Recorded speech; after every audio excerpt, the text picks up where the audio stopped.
आकांक्षा दुबे की मौत से पहले का वीडियो आया सामने। उधर कांपने लगे पवन सिंह। किसकी वजह से की खुदकुशी पता चल गया। आकांक्षा की मेकअप आर्टिस्ट ने खोल दिए सारे राज। कहां गई थी आकांक्षा और उस रात क्या हुआ था, सब कुछ पता चल गया। संघर्ष से इंडस्ट्री में बनाई थी पहचान, मोटा पैसा मिलने लगा तो लोगों की आंखों में चुभने लगी। क्या म्यूजिक माफिया बांट रहे हैं मौत। इधर जैसे बिहार पुलिस के हाथ आकांक्षा दुबे का एक वीडियो लगा, उधर म्यूजिक माफिया फरार हो गए। मौत के पहले का वीडियो पुलिस के हाथ लगा है। इसके अलावा खबर है कि उसकी मौत के 17 मिनट पहले कोई उसके कमरे में गया था। कौन है वो आपको आगे बताएंगे, लेकिन अब पुलिस इस मामले की जांच में जुटी है कि इन 17 मिनट में आकांक्षा दुबे के साथ क्या हुआ, किसने उससे फोन पर बात की। आकांक्षा की मौत के बाद हर किसी के जहन में केवल एक ही सवाल उठ रहा है कि 25 साल की सुपरस्टार के साथ ऐसा क्या हो गया कि उसे मौत को गले लगाना पड़ा। आकांक्षा का करियर भी एकदम ठीक चल रहा था, फिल्मों पर फिल्में मिल रही थी और गाने भी मिल रहे थे, लेकिन इसके बावजूद आखिर उनकी जिंदगी में कौन सी ऐसी कमी आ गई जिसकी वजह से आकांक्षा ने जिंदगी से पहले ही मौत को चुन लिया। खबरों की माने तो आकांक्षा का मोबाइल फोन भी पुलिस के हाथ लग गया है। सारे सबूत अब पुलिस के हाथ आ चुके हैं। अब 24 घंटे के अंदर आकांक्षा की मौत के गुनहगार सामने आ सकते हैं। आकांक्षा की मौत मिस्ट्री ठीक सुशांत सिंह राजपूत की तरह है। उनका भी शव सुशांत सिंह राजपूत की तरह ही फांसी के फंदे पर लटका मिला।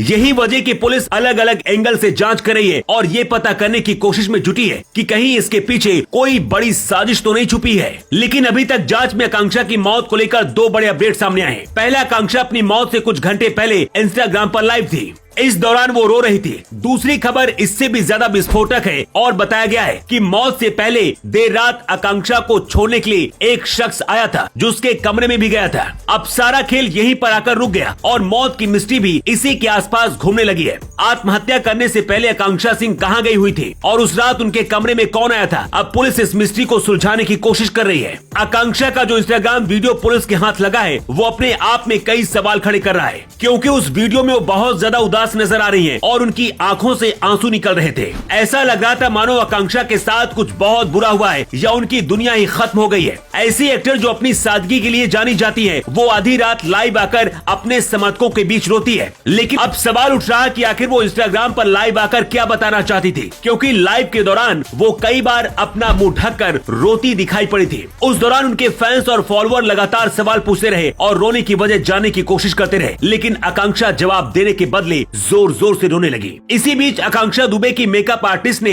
उनके बारे में कुछ बातों का खुलासा किया। उन्होंने बताया कि आकांक्षा का स्वभाव बहुत ही अच्छा था और वो सभी से बहुत प्यार से पेश आती थी। सारे स्टाफ का पूरा ध्यान रखती थी। किसने खाना खाया, किसके घर में क्या दिक्कत चल रही है, सारी खबर आकांक्षा को होती थी। पुलिस अब हर एंगल से आकांक्षा की मौत का राज खंगालने में जुटी हुई है। लेकिन पुलिस सूत्रों के मुताबिक अपनी मौत वाली रात आकांक्षा दुबे किसी बर्थडे पार्टी में जाने की बात कहकर होटल से निकली थी, जिसके बाद रात करीब 2 बजे एक लड़का आकांक्षा को छोड़ आया और वो उनके कमरे तक छोड़ने के लिए गया था। बताया जा रहा है कि वो लड़का करीब 17 मिनट तक आकांक्षा के साथ उनके कमरे में रहा और उसके बाहर निकलने के बाद आकांक्षा के कमरे का दरवाजा नहीं खुला। अब पुलिस उस शख्स के बारे में असली वीडियो देखकर पहचान करने की कोशिश कर रही है, लेकिन कई लोगों का मानना है कि आकांक्षा को म्यूजिक माफिया की वजह से मौत को गले लगाना पड़ा। वहीं उनके लगातार इंस्टाग्राम और दूसरे पोस्ट को देखकर कुछ लोगों का तो ये भी मानना है कि वो किसी से प्यार करती थी, जिससे शायद उन्हें धोखा मिला। हालांकि इस पूरे मामले में क्या सच्चाई है, अब पुलिस इस राज का पर्दाफाश जल्द करेगी। Bureau report.